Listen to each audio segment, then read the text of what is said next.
잘 들립니까? 네. 제가 제 목소리 잘 안 들려가지고 만나 뵙게 해주셔서 반갑습니다. 그동안 평안하셨습니까? 네, 감사합니다.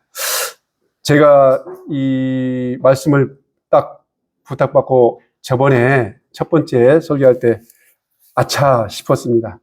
원래 일부라고 하면 안 되고 그냥 하면 끝나는 건데 일부라고 해놓은 바람에 이게 왜냐하면 제가 이제 이거를 여러 번 이 주제로 설교를 했기 때문에 이게 세트로 이게 있는 거거든요. 그래서 저도 무의식계에 그냥 하고 났는데 장로님께서 그냥 계속 하라고 지금 말하면 제가 또 짐을 맡게 됐습니다. 여러분 이제 제가 느낀 건데 말씀을 이렇게 준비하잖아요. 누가 제일 복을 받을까요?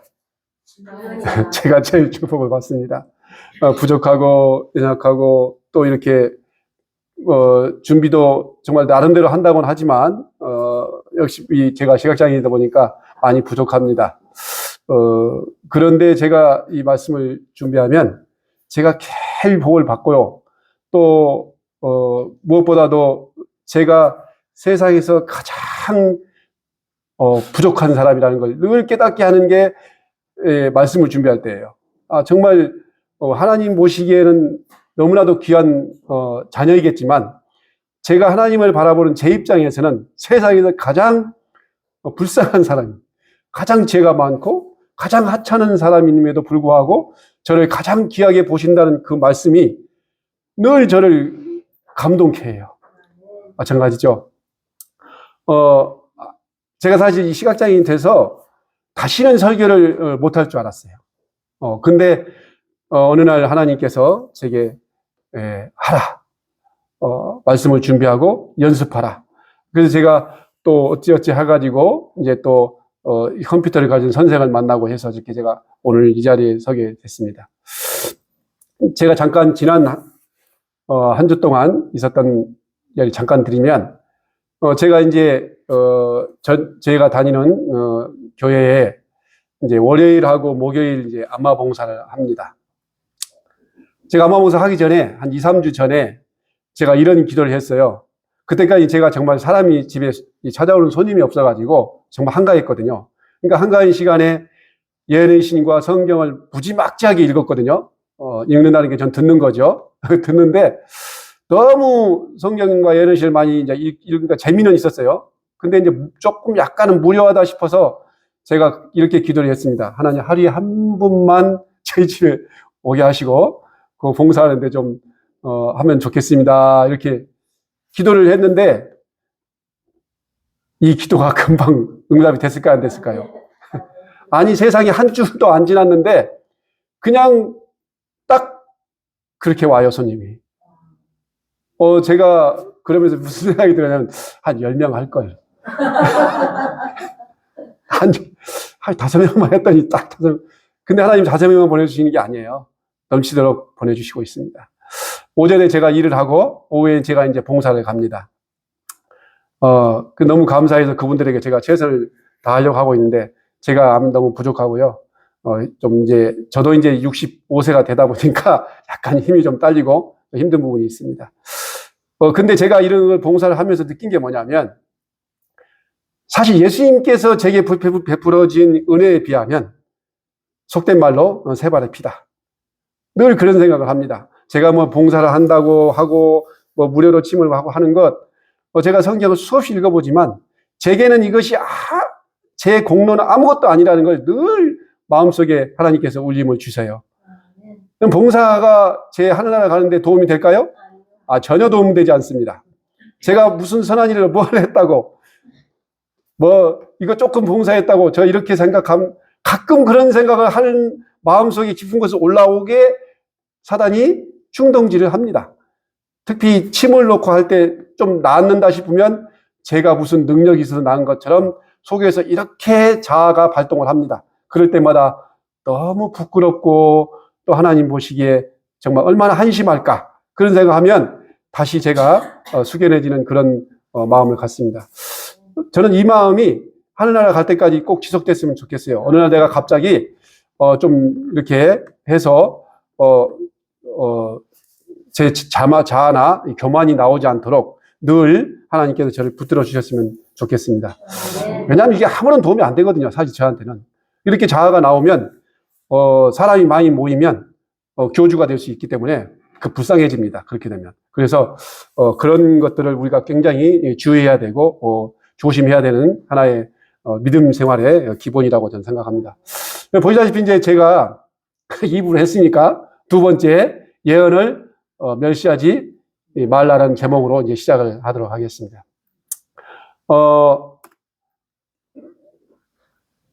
넘어갑니까? 안 넘어가네요. 아니, 큰 화면을 됐습니다. 안 만들었는데. 슬라이드 쇼가 안 됐습니까? 예, 예. 그러니까 아까 제가 됐다고 그래서. 예, 예.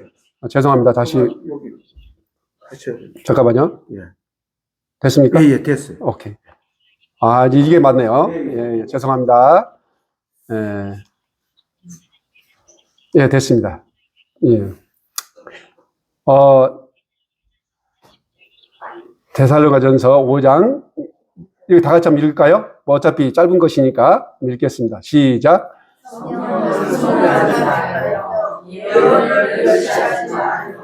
범사에 헤아려 좋은 것을 취하고 악은 어떤 모양이라도 버리라. 자, 우리 네 가지의 제목을 읽었습니다. 이번에 오늘 두 번째 예언을 멸시하지 말라. 예언하면 우리 손삼백 장로님이시죠?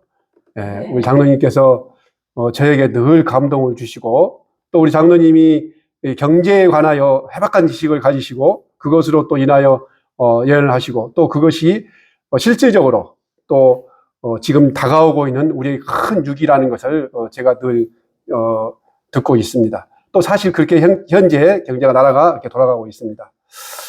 경제가 분명히 성경의 계시록에 나오죠.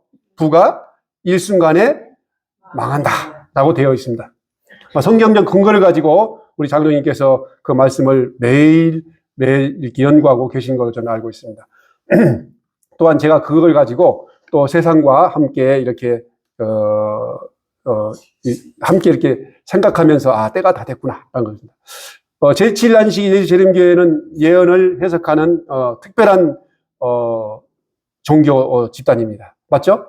네. 이렇게 예언을 해석하는 종교 집단이 없어요.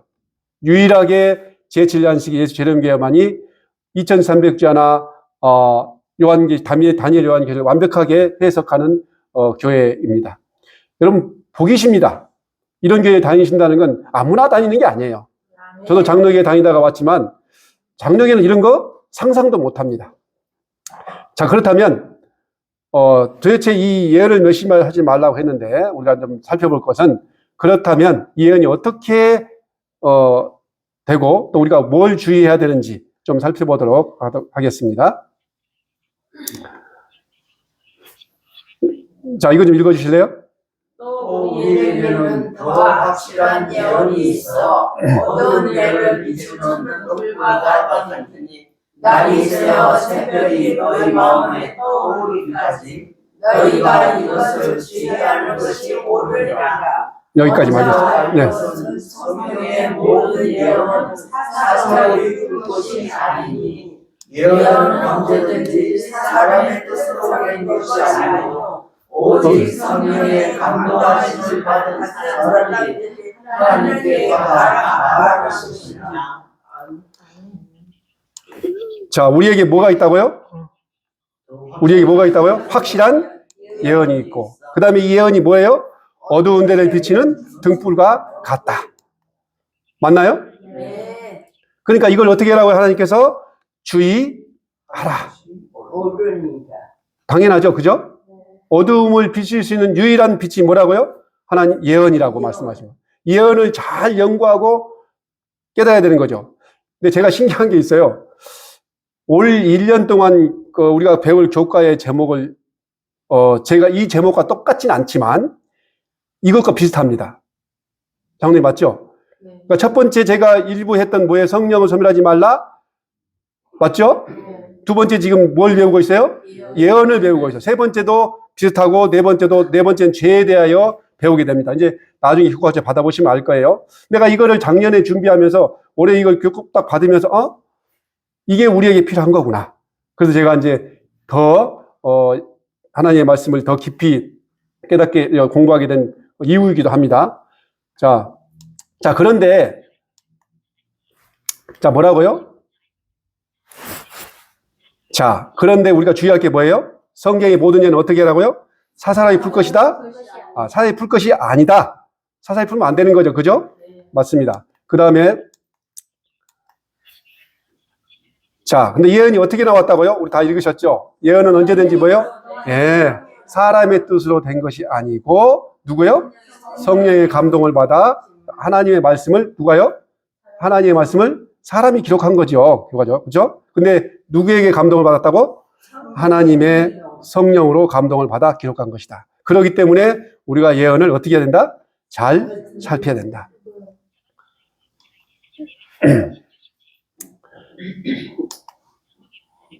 혹시 마이크를 가지고 좀 읽어줄 수 있을까요? 이현 선생님? 그냥 읽어도 될 것 같아요. 제가 크게 읽을게요. 그래요? 성령의 은사들 중에 하나는 예언하는 것이다. 이 은사는 남은 교회임을 확인하는 표징이며 그것은 엘렌 G 화이트의 봉사를 통해 나타났다. 하나님의 사자로서 그의 저술들은 지속적이고도 권위 있는 원천으로서 교회의 위로와 인도와 교훈과 교정을 제공한다.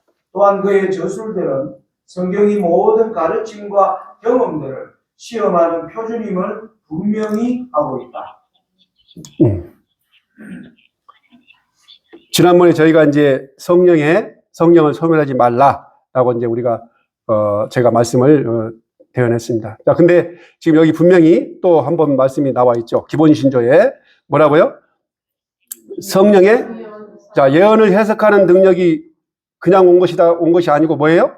그것 또한 성령의 은사라. 우리 장로님께서 이 성령의 은사를 받고 경제에 관하여 지금 예언을 계속 공부하시고 그 기별을 우리에게 계속 지금 선포하고 계십니다.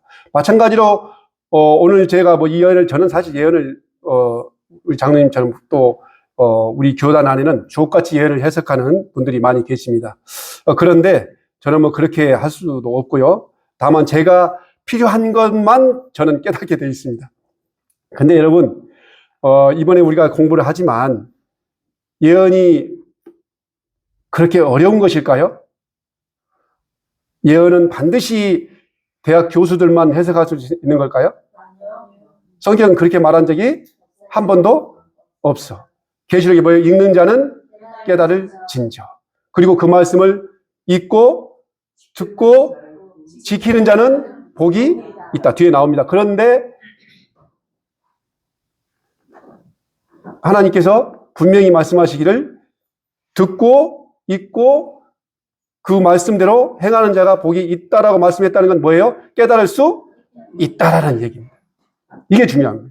그러니까 깨달을 수 없는 말씀을 주고 읽고 듣고 행할 수 있을까요? 없을까요? 깨달을 수 없으면 행할 수도 없는 거예요. 그죠? 읽고 듣고 깨달아야지 그 다음에 행할 수 있는 거거든요. 근데 하나님께서 분명히 말씀하시기를 행할 수 있다라고 말씀하셨어요. 그러니까 우리는 성경을 부지런히 읽고 특히 예언에 대하여 깊이 연구하셔야 됩니다. 왜냐하면 예언을 모르면 모든 것들이 다 갑자기 이루어집니다. 그렇죠? 근데 예언을 알면 드디어 올 것이 왔구나. 그럼 뭐가 되는 거예요? 이제는 준비할 수 있는 거예요. 다음 슬라이드 보겠습니다.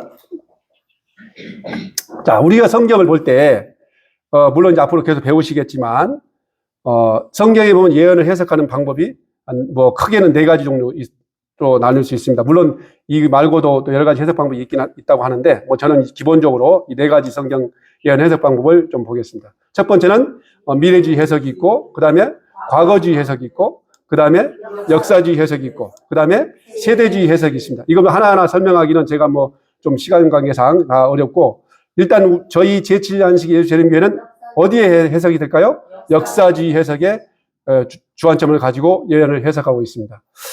과거주의나 미래주의는 우리가 잘 이렇게 이해를 하실 수 있죠. 역사주의 해석은 그럼 성경적 역사주의 해석을 할 수 있다는 근거가 있을까요? 네, 있죠. 그 맨 밑에 보면 성경절에 보면 뭐라고 나와 있어요? 율법과 선지자의 글과 시편의 날을 가리켜 기록된 모든 것이 이루어져야 하리라. 이거 기억절이죠? 네. 언제 기억절이에요?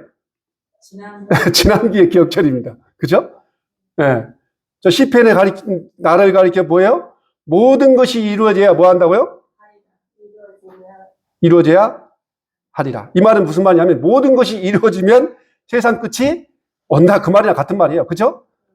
맞죠? 네. 그럼 같은 말입니다. 그러니까 결국 뭐예요?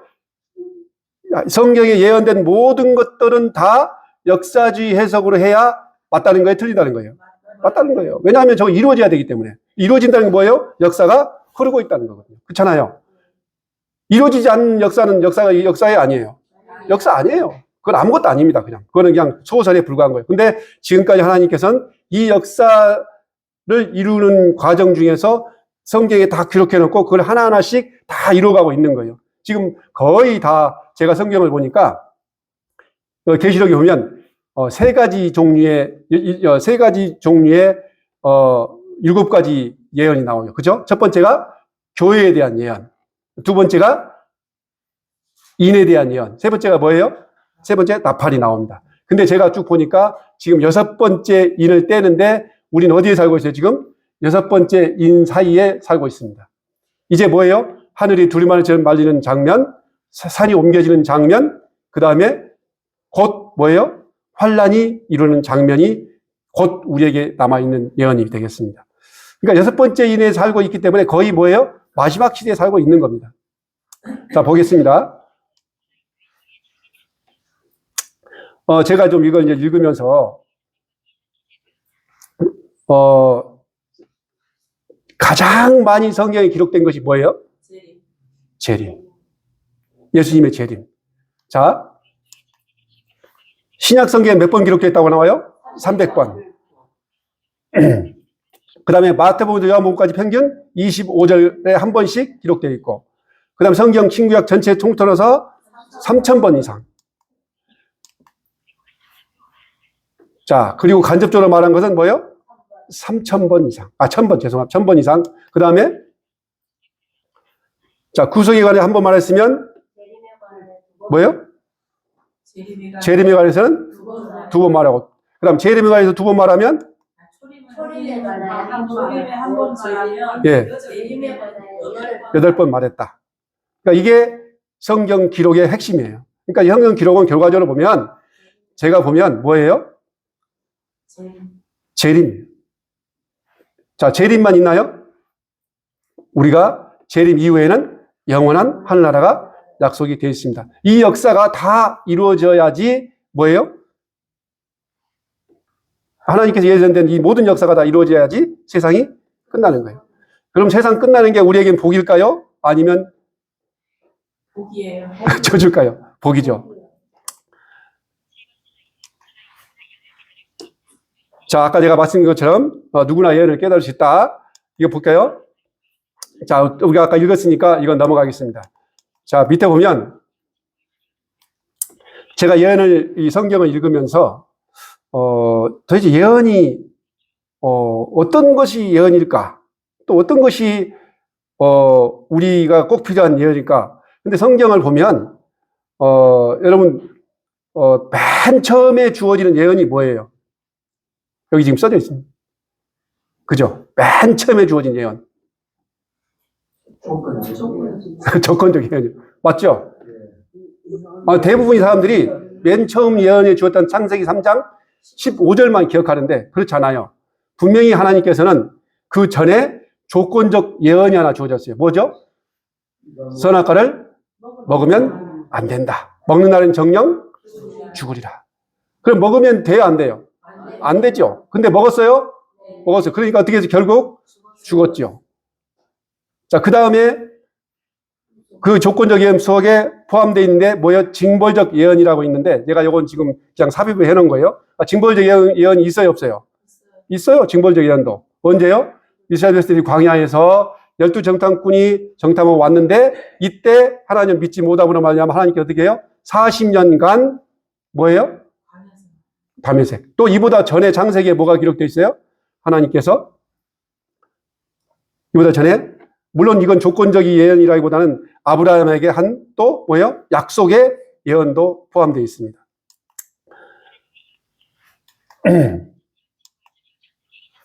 자, 그 다음에 또 한 가지 예언은 뭐가 있어요? 말 그대로 뭐야? 창세기 3장 15절에 뭐예요? 이 예언은 무슨 예언이에요? 구속사역적 예언입니다. 사실 우리에게 중요한 건 어쩌면 구속사역적 예언이 더 중요할까요? 아니면 조건적 예언이 중요할까요? 구속사. 구속 둘 다 중요하죠. 근데 제가 이제 이걸 두 개를 놓고 생각해 봤어요. 도대체 뭐가 더 중요할까?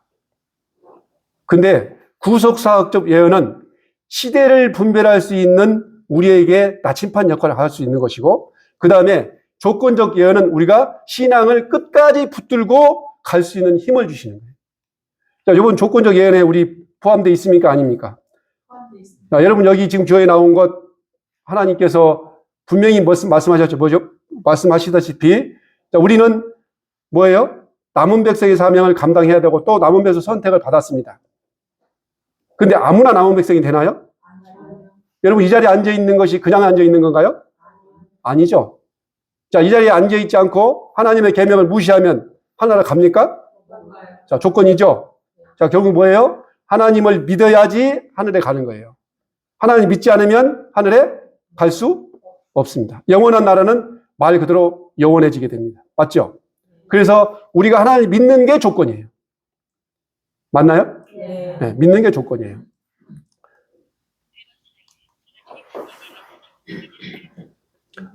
이거 좀 읽어주실래요? 재림 직전에 있을 예언의 은사. 하나님께서는 그리스도의 초림을 선포하도록 침례 요한에게 예언의 선물을 주셨다. 그와 유사한 방법으로 우리는 하나님께서 각인이 구주를 맞이할 준비를 갖출 수 있는 기회를 주기 위하여 재림을 선포하도록 다시 예언의 선물을 보내시리라고 기대할 수 있다. 아멘. 그러니까 지금 뭐예요? 침례 요한이 누구요? 예수님의 초림을 예언하고 준비했던 것처럼 이 땅에 오늘날도 우리에게 그런 기별이 온다 안 온다? 온다. 지금 많은 우리 재림교회 많지는 않은 것 같아요. 제가 보니까 원래 많아야 정상인데 예언을 말씀하신 이 동영상에 우리 교회에 보면 지금은 제가 볼 때는 거의 손가락이 꼽을 정도로밖에 안 되는 것 같아요. 그 가운데 우리 손삼 회장님이 계시는 거죠. 그러니까 예언은 반드시 뭐예요? 마지막 때에 중요하다 안 중요하다? 중요하다. 또 누군가를 통하여 하나님의 사자를 통하여 기별을 준다 안 준다? 준다. 여러분 예언을 들을 때 반드시 이 점을 명시하고 들으셔야 됩니다. 마지막 때에 우리가 필요한 게 무엇인지. 왜냐하면 그 예언 속에 그게 다 포함되어 있거든요. 우리가 준비할 것이 무엇인지. 이거 준비한다고 또 시골 생활 가고 어쩌고 그런 거. 저도 사실 그거 한때는 그런 생각 많이 한 적이 있었는데, 저 같은 형편으로는 사실 시골 생활 가는 것도 요원합니다. 왜냐하면 안 보이잖아요. 가서 산다는 것도 사실 참 힘든 일이에요. 그러나 어쨌든 어느 때가 되면 저도 다 모든 걸 버리고 가야 될 때가 있겠죠. 성경에 예언되어 있으니까. 그러나 지금은 우리가 이 예언을 해석해 보면 지금은 우리가 뭐 해야 될 때예요? 선포해야 될 때예요. 그러니까 곧 예수님이 오신다는 그런 내용들을 가지고 우리가 말씀을 연구하고 선포해야 돼. 그 책임이 누구에게 있어요? 우리에게 있는 거예요. 그러니까 이 침례 요한에게 줬던 이 기별을 지금 우리가 가지고 있는 거예요. 그래서 저희가 지금 이걸 하고 우리 남사교회에서 지금 노방주를 한다. 또 요즘에 그런 붐이 이제 일어날 걸로 저는 보고 있습니다. 이게 일어나야지 늦은 미성령이 내리는 거예요. 그래야 세상 끝이 오게 되어 있습니다. 자, 그런데 이제 우리가 중요할 건 뭐예요? 예언을 듣는데 막 아무 예언이나 다 들으면 되겠습니까? 그러면 큰일 납니다. 그러면 이제 속된 말로 삼천포로 빠져가지고 이상한 집단 안으로 들어가 보게 됩니다. 그렇기 때문에 반드시 어떻게 봐요? 성경과 일치하는가를 분명히 살펴봐야 돼요. 자, 예수님 오십니다. 아멘. 아멘. 한 사람밖에 안 주님 오십니다. 아멘. 네. 여러분이 오신다고 안 해도 오시고 아무 관심 없어도 오시고 그냥 여러분이 세상살이에 그냥 못되어가 살아도 예수님은 오실 거예요. 이건 정해진 법칙입니다. 이건 성경적인 근거가 있고, 아니 성경 근거뿐만 아니고 하나님께서 아예 창조 때 이미 선포하신 거예요. 맞죠? 네. 창세기 3장 15절에 나오잖아요. 반드시 다시 오시겠다. 그러니까 우리는 뭐예요? 이 성경을 근거로 하여 반드시 오신다는 예수님을 뭐예요? 선포할 뿐만 아니라 그가 하신 모든 말씀을 귀담아 듣고 또 이 말씀을 또 잘못 전하는 그런 어떤 것이 있다면 우리가 그걸 뭐 해야 돼요? 바로 잡아야 될 책임까지도 우리에게 있는 겁니다. 여러분, 우리 제7단시 저희 교회가 그냥 예언만 가지고 엄청난 이 예언을 하나님이 주신 기별을 이렇게 선포하는 그런 놀라운 엄청난 축복을 받았지만 잘못된 예언을 바로 잡아야 할 책임도 함께 주어졌을까요? 네. 아, 주어졌습니다. 제가 이렇게 장로교인들이나 기타 등등 이렇게 만나보면 그분들 대체적으로 사입이라고 하면 되나? 이단의 어떤 그런 특성은 뭐냐면 다 예수님이 지금 재림했다고 하는 게 특성이고 또 좀 더 나아가서 자신들이 뭐예요?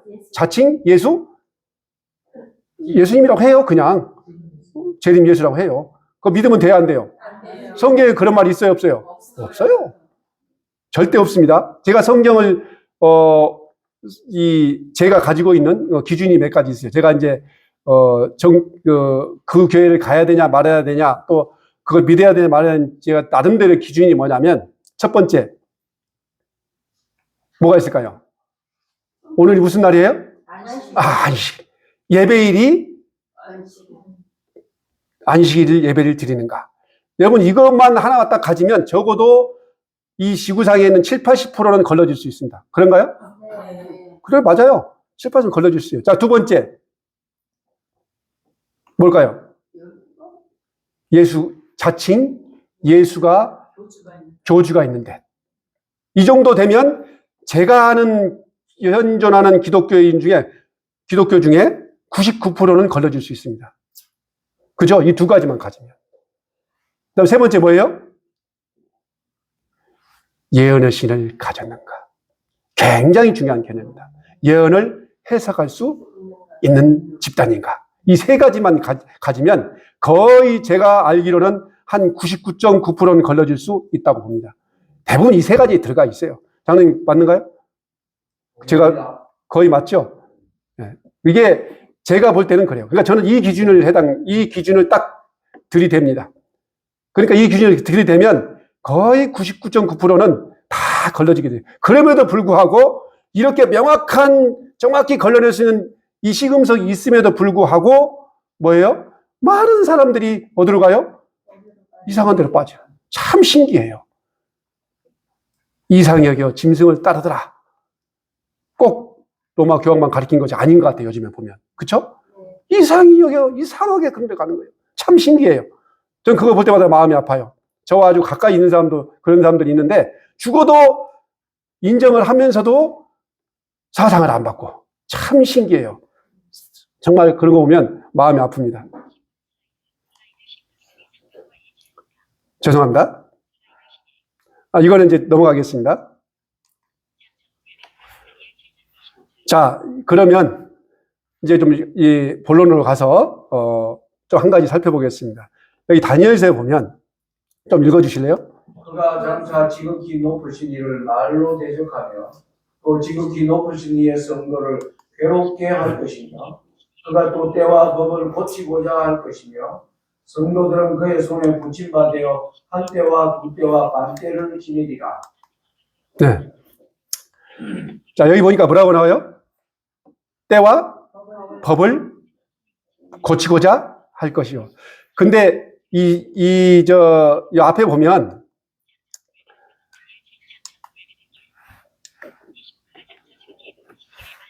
자, 장차 지극히 높으신 이를 말로 대적한.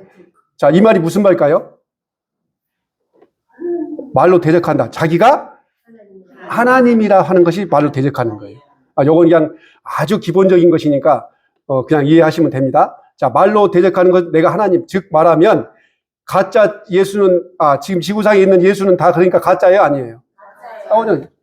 제가 아까 세 가지 기준 말씀드렸죠? 성경에 나오잖아요.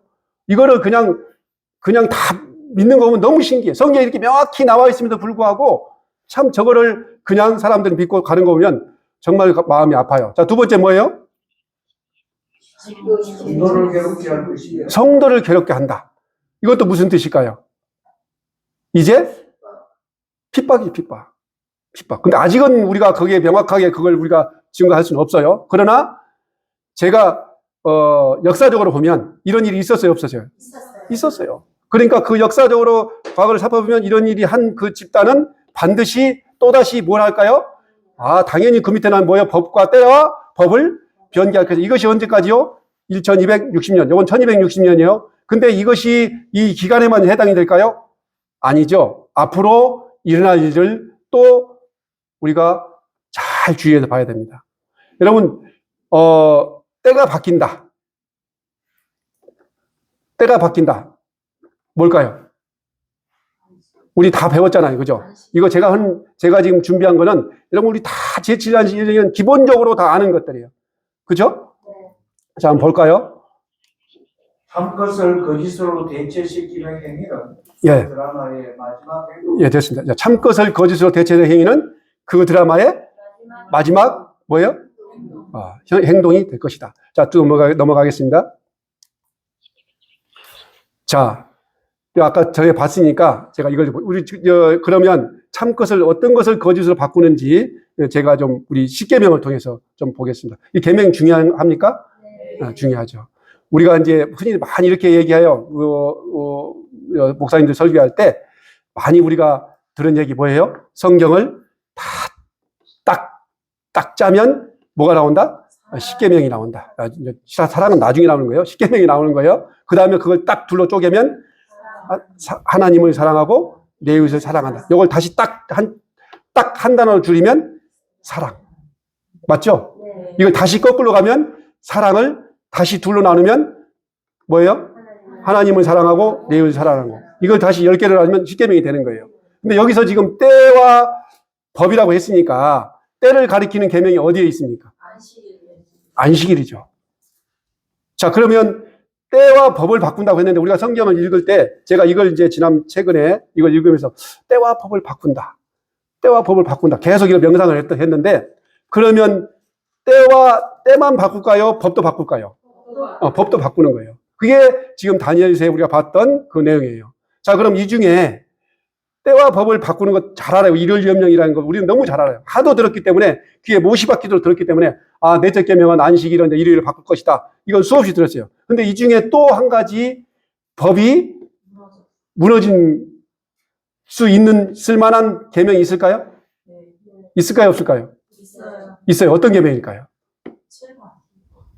가능하지 말라. 그렇죠. 여러분 만약에 국가의 법으로 내 부모를 공개하지 마라. 만들 수 있어요, 없어요? 이건 아무리 도덕이 타락했어도 이거 만드는 건 쉬워요, 안 쉬워요? 이거 굉장히 어려운 거예요. 내 부모를 공개하지 마라. 어떻게 법을 국가가 만들겠어요? 그럼 살인도 좀 지나가고, 그 다음에 도둑질 하지 마라. 이걸 도둑질 해라. 이렇게 바꿀 수 있어요? 불가능하죠. 자, 그러면 요 뒤에는 생략하고, 뭐 어차피 다 안 되는 거니까. 자, 근데 간음하지 말라는 그럼 어디서 나왔을까요? 이게 성경적 근거가 있을까요, 없을까요? 제가 이건 성경적으로 찾지 않았지만, 여러분, 창세기에 보면 하나님께서 우리에게, 타락한 이전에 주신 세 가지의 기별이 있습니다. 근데 대부분 이건 두 가지만 생각해요. 자, 첫 번째는 뭐예요? 첫 번째? 안식일이에요. 그쵸? 안식일 지켜야 되는, 그죠? 안식일을 주셨어요. 자, 그 다음에 하나가 뭐예요? 예? 결혼제도요. 근데 제가 하나가 더 있어요. 뭘까요? 자, 우리 타락한 이후에 가지고 나온 세 가지 제도. 음식이에요, 음식. 창세 때 분명히 하나님께서 주신 세 가지예요. 뭐야? 안식일을 주셨고, 결혼시키셨고, 그 다음에 뭐예요? 먹는 걸 주셨어요. 근데 우리는 이걸 먹는 걸 빼먹어버려. 그러니까 사람들이 요즘날 음식을 그냥 치맛대로 먹는 거야. 그러니까 성격들이 다 개팍해져가지고 동물성 성질이 되어 있는 거야, 전부 다. 제가 이걸 읽으면서 우린 두 가지만 기억하지 나머지 먹는 것은 타락한 이후에 가지고 나왔다고 생각 안 하는 거예요. 분명히 음식도 타락한 이후에 그대로 하나님께서 주신 음식을 가지고 나왔습니다. 물론 레위기서에 보면 우리가 부정한 것과 정한 것을 나누긴 했지만 근본은 뭐예요? 근본은 뭐예요? 창세기 1장 29절. 제가 틀렸나요? 맞았잖아요. 그죠? 근본은 뭐예요? 우리는 그렇게 먹으면 안 되는 거예요. 고기 먹으면 돼야 안 돼요? 에덴 음식을 먹어라. 에덴 음식을 먹어야 돼요. 제가 지금 고기 먹는 사람을 정지하거나 그러려고 하는 거 아니에요. 절대로. 우리는 어디로 가야 돼요? 에덴으로 가야 돼요. 지금 우리가 배운 암시라는 이 계목의 교과 내용이 그거야 아니에요. 기초가 어디예요? 창세기예요. 창세기에 있는 거 그대로 하면 되는 거예요. 근데 우리는 우리의 입맛에 따라 바꿔서 먹는 거예요. 자, 근데 결혼제도. 자, 결혼제도는 지금 어떻게 만든 남자와 여자가 결혼하는 거 결혼이라고 하는 거예요. 그죠? 자, 근데 여자끼리 결혼하고 남자끼리 결혼하면 결혼이에요? 이거 어디에 어긋나는 거예요? 창조의 섭리에 어긋나는 거예요. 근데 볼까요? 동성결혼 합법한 나라가 이렇게 많아요. 무려 40개 나라가 동성결혼 합법한 나라예요. 신기하게도 제가 이걸 보면서 신기하게 언제부터 시작됐어요? 2000년부터. 밀레니엄 시대라고 우리가 2000년도에 되면 막 세상이 바뀌겠처럼 그러는데 정말 바뀐 것 같아. 그죠? 딱 2000년이 되자마자 신기하게 어디서부터? 네덜란드로 시작하여 동성결혼 합법화가 이루어졌어요. 자, 하나님 법이 무너졌나요? 자, 이것이 그냥 우리가 동성결혼 했다 이렇게 해서 무너지는 게 아니에요. 자, 하나님의 국가가 법으로 뭐하며 정하면 무너지는 거예요. 그게 진짜로 무너지는 거예요. 자, 이거 강제성이 있어요, 없어요? 강제성이 있습니다. 왜냐하면 남자가 동성결혼 같이 결혼해가지고 호적 국가에 등록하러 갔을 때 국가가 이걸 만약 허락하지 않으면 불법이 아니에요. 불법이에요. 그러니까 이 강제성이 있는 거예요. 무조건 뭐 해야 돼요? 허락해야 되는 거예요. 법으로 합법화되어 있기 때문에. 근데 하나님 법은 이게 맞아요, 안 맞아요? 안 맞는 거예요. 안 맞는 거예요. 지금 이렇게 세상이 바뀌고 있는 거예요. 제가 오늘 드리고 싶은 얘기는 이렇게 세상이 바뀌고 있는 이 시점에 살아있고 지금 2000년이라는 이 시대 안에 드디어 전 세계적으로 약 40개의 나라가 이미 동성애 합법화로 국가가 법으로 만들었다는 얘기예요. 하나님 법을 무너진 거예요. 자, 근데 그럼 왜 이게 중요할까? 저는 이게 굉장히 중요하다고 보는 이유가 뭐냐면, 자, 보세요. 자, 10계명이 중에 넷째 계명은 우리가 다 알아. 일월점령이 곧 내릴 거라는 거 다 알아. 자, 그런데 하나님께서 그러면 아무 기별 없이 바로 일월점령이 바로 내려질까요? 저는 그렇게 보지 않아요. 그래서 하나님께서 이걸 뭐예요? 징조로 주신 거예요. 앞으로 곧 일월점령이 내릴 것이다. 이렇게 내릴 것이다라는 걸 징조로 우리에게 뭐 하는 거예요, 지금? 보여줬다라고 저는 생각하는 거예요. 성경적 근거가 있는 거죠, 그죠? 분명히 성적 타락으로 말미암아 하나님 세상에서 이게 보니까 40개 나라가요. 한번 볼까요? 소리가 잘 안 들려요. 아, 죄송합니다. 이건 제가 그냥 동영상은 제가 넘어갈게요. 이거 어차피 자, 볼까요? 여기 보면 2000년에 네덜란드도 시작해가지고 여기 보면 거의 전 대륙에 다 걸쳐 있어요. 아시아에는 있어 없어요? 있어요. 아시아도 있어요.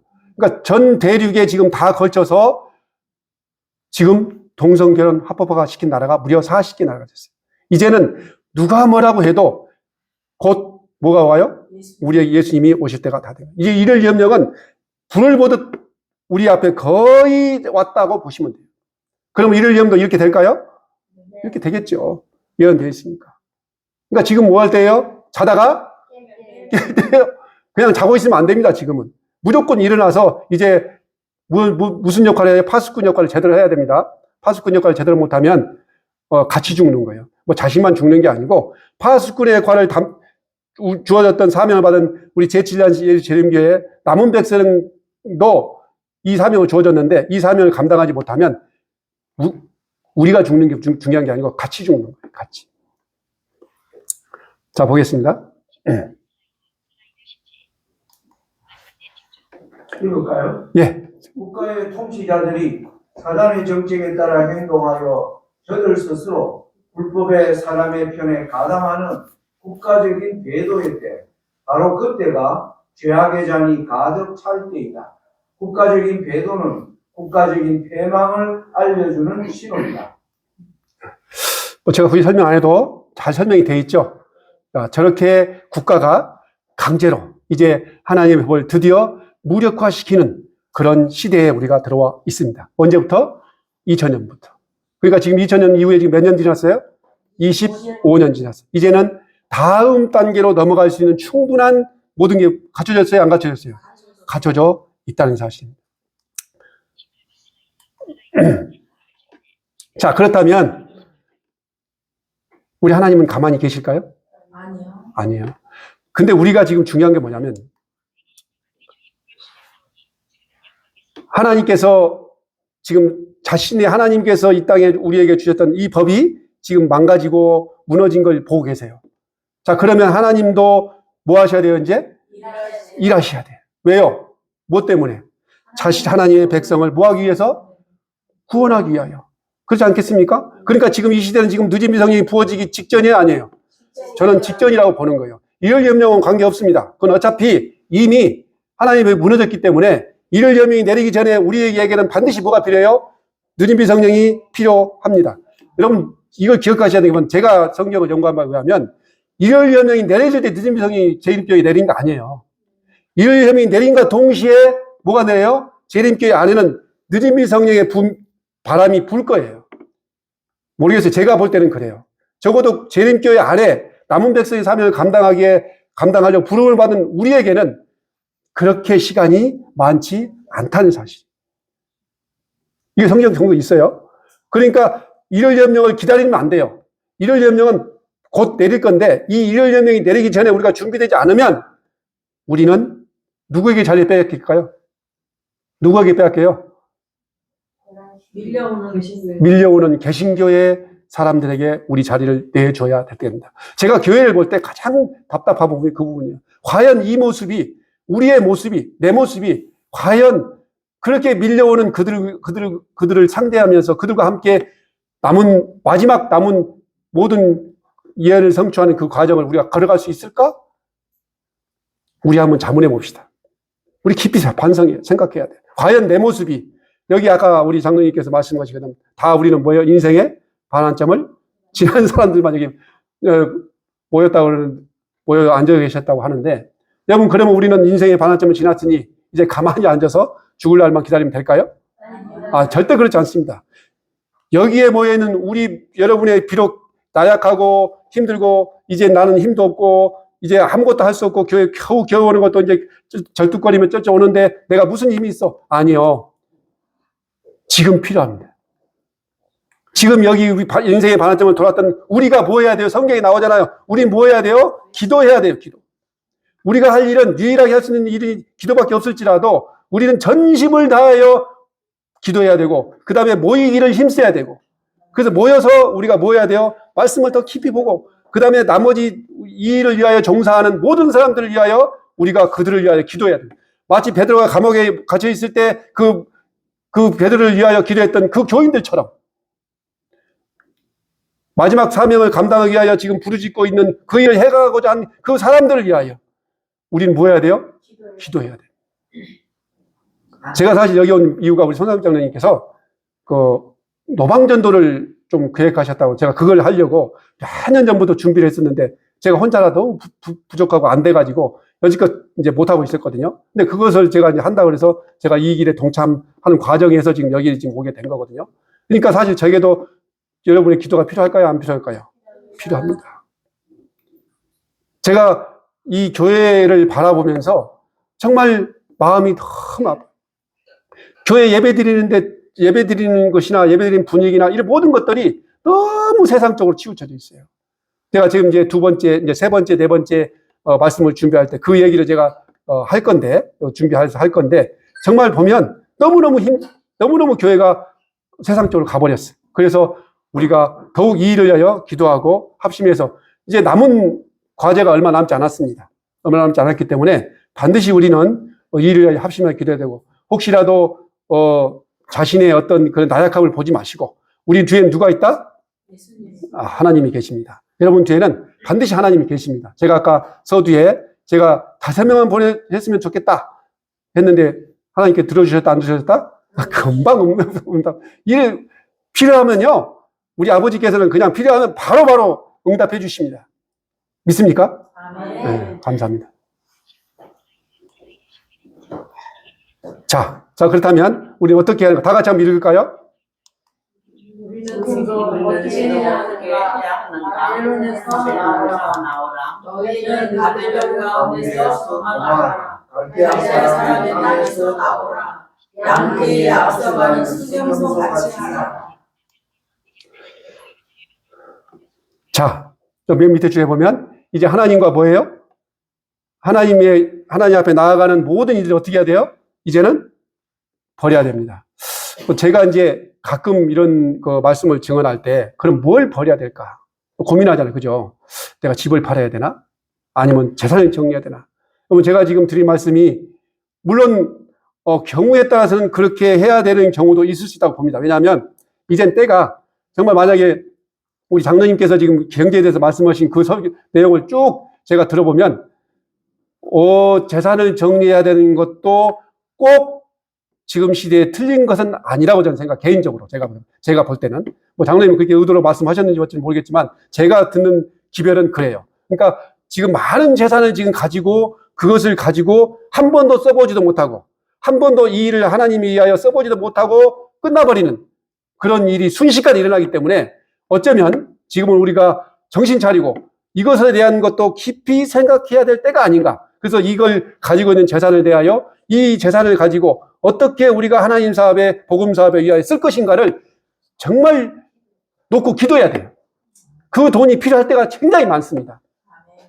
그리고 또 하나 부탁하고 싶은 건 뭐냐면 여러분 옆에 있는 내가 충분한 그 돈을 가지고 있는지 어딘지 저는 몰라요. 그러나 만약에 있다면 그 돈을 가지고 지금 우리 형제의 고난 중에 있는 형제 아니 빚이 많아서 뭐 하는 중에 빚이 많아서 그 빚에 허덕이고 있는 형제가 있다면 저는 그 빚을 지금 갚아줘야 할 시기가 지금이라고 저는 생각하는 거예요. 뭐 틀릴 수도 있어요. 그러나 제가 주장하는 거예요. 그냥 이건 제가 성경을 연구해 보니까 지금 아니면 왜냐하면 지금 아까 보다시피 지금 때가 이미 뭐예요? 임박해서 이미 하나님의 법이 망가지고 하나님의 법을 곧 이제 때와 법을 완벽하게 변경된 그 시기가 거의 왔는데 아직도 우리가 그런 일을 생각하지 않는다면 남은 백성으로 사명을 감당하기엔 역부족입니다. 저는 그렇게 봐요.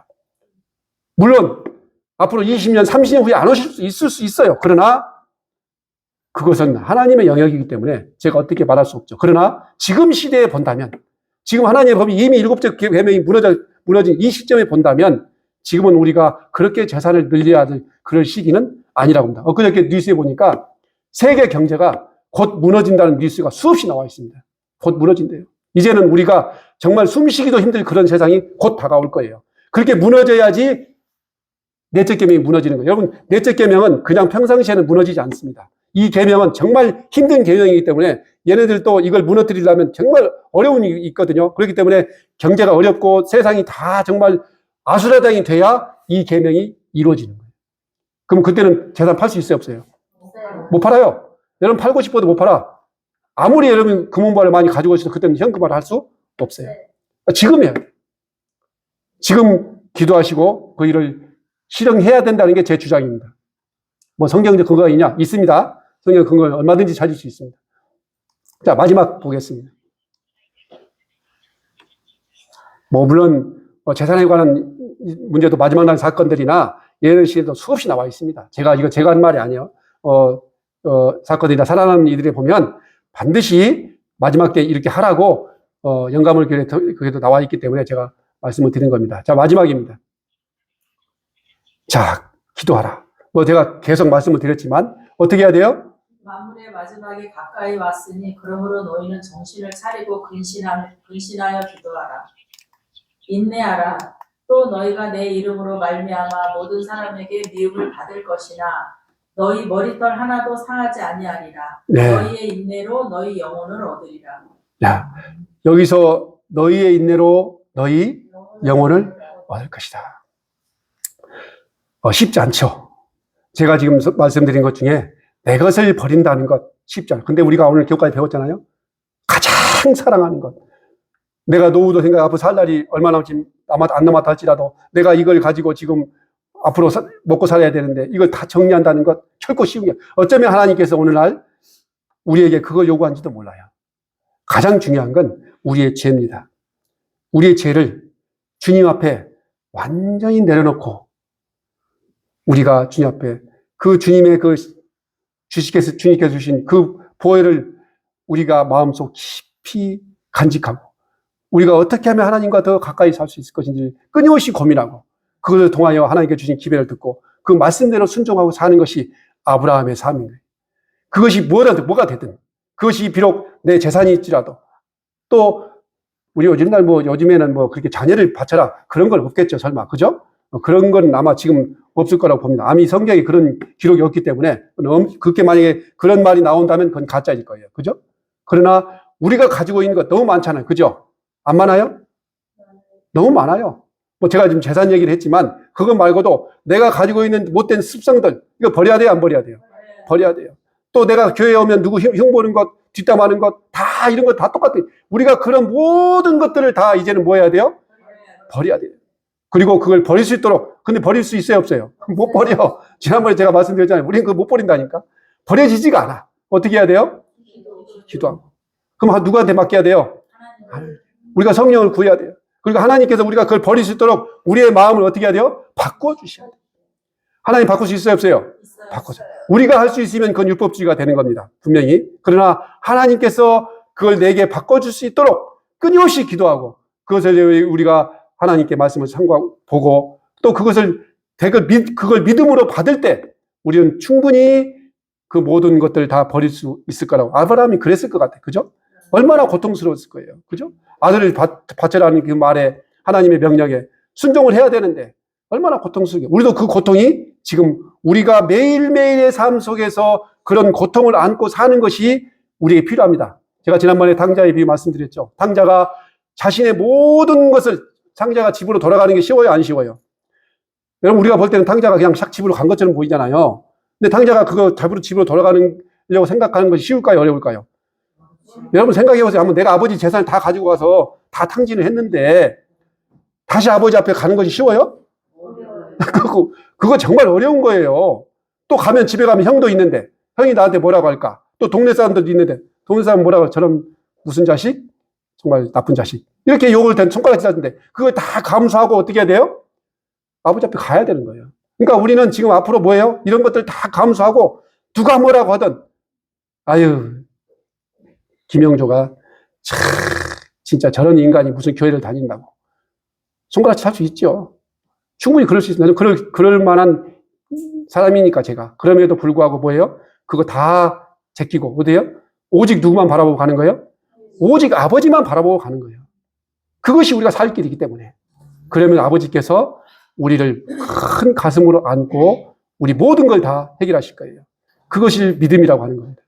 우리는 매일매일 삶 속에서 이거 경험하고 그 십자가를 지고 나아가시면 분명히 우리 모두는 다 분명히 하늘나라에 다 만날 수 있을 거라고 저는 생각을 합니다. 아멘. 오늘 말씀 이것으로 드리도록 하겠습니다.